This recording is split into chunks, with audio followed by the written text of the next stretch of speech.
1920 में चिजेवस्की नाम के एक रूसी वैज्ञानिक ने इस बात की खोजबीन की कि जब भी सूरज पर हर 11 वर्षों में पीरियोडिकली बहुत बड़ा विस्फोट होता है। सूर्य पर हर 11 वर्ष में आणविक विस्फोट होता है और चिजेवस्की ने यह खोजबीन की कि जब भी सूरज पर 11 वर्षों में आणविक विस्फोट होता है तभी पृथ्वी पर युद्ध और क्रांतियों के सूत्रपात होते हैं। और उसने कोई 700 वर्ष के लंबे इतिहास में सूर्य पर जब भी दुर्घटना घटती है तभी पृथ्वी पर दुर्घटना घटती है, इसका इतना वैज्ञानिक विश्लेषण किया कि स्टालिन ने उसे 1920 में उठा के जेल में डाल दिया। वो स्टालिन के मरने के बाद ही चिजेवस्की छूट सका, क्योंकि स्टालिन के लिए तो अजीब बात हो गई। मार्क्स का और कम्युनिस्टों का ख्याल है कि पृथ्वी पर जो क्रांतियां होती हैं उनका कारण मनुष्य के बीच आर्थिक वैभिन्य है, और चिजेवस्की कहता है कि क्रांतियों का कारण सूरज पर हुए विस्फोट है। अब सूरज पर हुए विस्फोट और मनुष्य के जीवन की गरीबी और अमीरी का क्या संबंध? अगर चिजेवस्की ठीक कहता है तो मार्क्स की सारी व्याख्या मिट्टी में चली जाती है। तब क्रांतियों का कारण वर्गीय नहीं रह जाता, तब क्रांतियों का कारण ज्योतिषीय हो जाता है।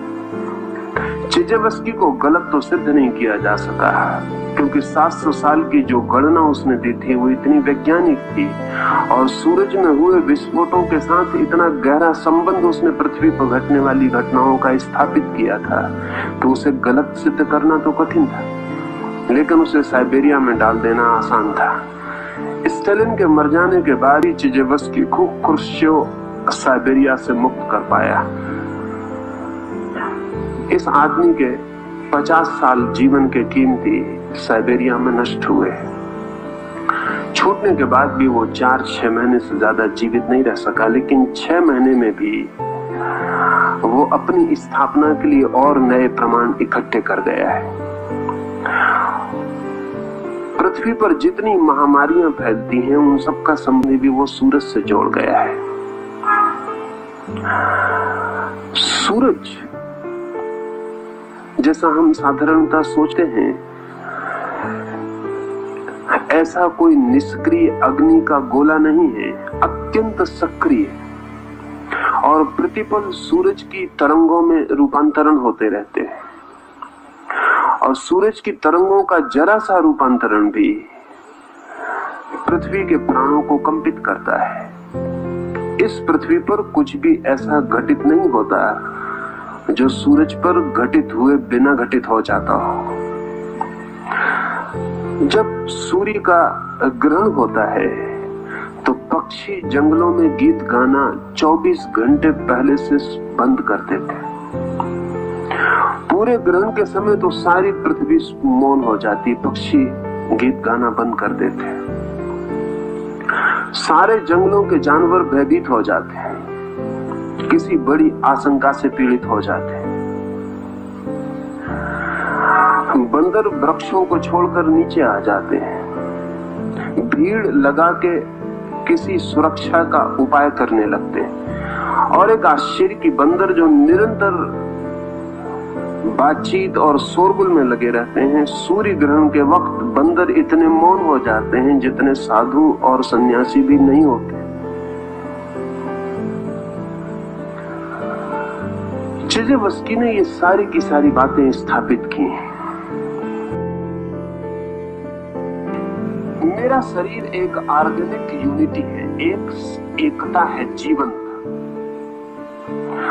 उसमें कोई भी एक चीज को छुओ तो सब प्रवाहित होता है, सब प्रभावित हो जाता है। कॉस्मिक केमिस्ट्री कहती है कि पूरा ब्रह्मांड एक शरीर है, उसमें कोई भी चीज अलग अलग नहीं है, सब संयुक्त है। इसलिए कोई तारा कितने ही दूर क्यों ना हो, वो भी जब बदलता है तो हमारे हृदय की गति को बदल जाता है। और सूरज चाहे कितने ही फासले पे क्यों ना हो, जब वो ज्यादा उत्तप्त होता है तो हमारे खून की धाराएं बदल जाती हैं।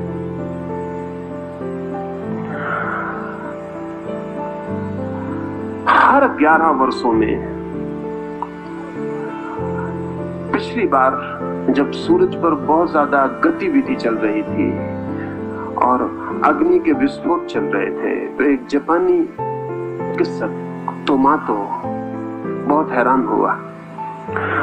वो चिकित्सक स्त्रियों के खून पर निरंतर काम कर रहा था 20 वर्षों से। स्त्रियों के खून की एक विशेषता है जो पुरुषों के खून की नहीं है। उनके मासिक धर्म के समय उनका खून पतला हो जाता है और पुरुष का खून पूरे समय एक सा रहता है। स्त्रियों का खून मासिक धर्म के समय पतला हो जाता है, या गर्भ जब उनके पेट में होता है तब उनका खून पतला हो जाता है। पुरुष और स्त्री के खून में एक बुनियादी फर्क तोमातो अनुभव कर रहा था। लेकिन जब सूरज पर बहुत जोर से तूफान चल रहे थे आणविक शक्तियों के, हर 11 वर्ष में चलते हैं, तो वो चकित हुआ कि पुरुषों का खून भी पतला हो जाता है। जब सूरज पर आणविक तूफान चलता है तब पुरुष का खून भी पतला हो जाता है। ये बड़ी नई घटना थी, ये इसके पहले कभी रिकॉर्ड नहीं की गई थी कि पुरुष के खून पर सूरज पर चलने वाले तूफान का कोई प्रभाव पड़ेगा। और अगर खून पर प्रभाव पड़ सकता है तो फिर किसी भी चीज पर प्रभाव पड़ सकता है। वैज्ञानिक अभी 10 वर्षों में एक नई बात कह रहे हैं, और वो ये कि प्रत्येक प्राणी के पास कोई ऐसा अंतर इंद्रिय है जो जागतिक प्रभावों को अनुभव करती है। शायद मनुष्य के पास भी है, लेकिन मनुष्य ने अपनी बुद्धिमानी में उसे खोया है।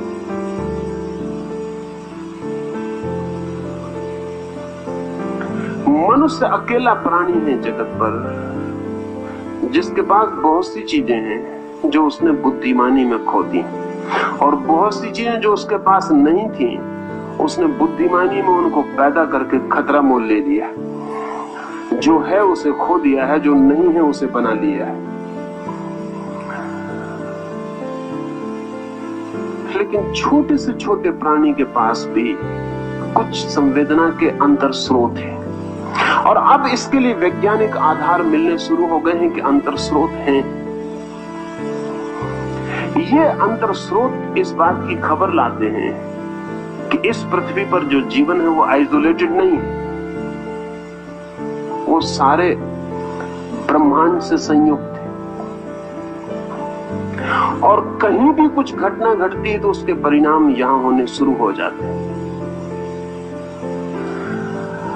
जैसा मैं आपसे कह रहा था, पैरासेल्स का आधुनिक चिकित्सक भी इस नतीजे पर पहुंच रहे हैं कि जब भी सूर्य पर अनेक बार धब्बे प्रकट होते हैं, ऐसे भी सूर्य पर कुछ धब्बे, डॉट्स, स्पॉट्स होते हैं। कभी वो बढ़ जाते हैं, कभी वो कम हो जाते हैं। जब सूर्य पर स्पॉट्स बढ़ जाते हैं तो जमीन पे बीमारियां बढ़ जाती हैं, और जब सूर्य पे स्पॉट्स कम हो जाते हैं तो जमीन पे बीमारियां कम हो जाती हैं। और जमीन से हम बीमारियां कभी ना मिटा सकेंगे जब तक सूर्य के स्पॉट्स कायम है।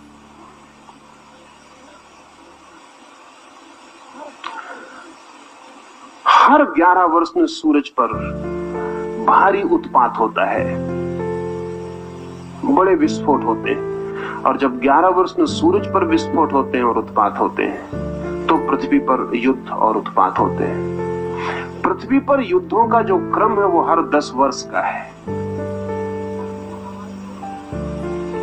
महामारियों का जो क्रम है वो 10 और 11 वर्ष के बीच का है। क्रांतियों का जो क्रम है 10 और 11 वर्ष के बीच का है। एक ख्याल में आना शुरू हो जाए कि हम अलग और पृथक नहीं हैं, संयुक्त हैं, ऑर्गेनिक हैं, तो फिर ज्योतिष को समझना आसान हो जाएगा। इसलिए मैं ये सारी बातें आपसे कह रहा हूं।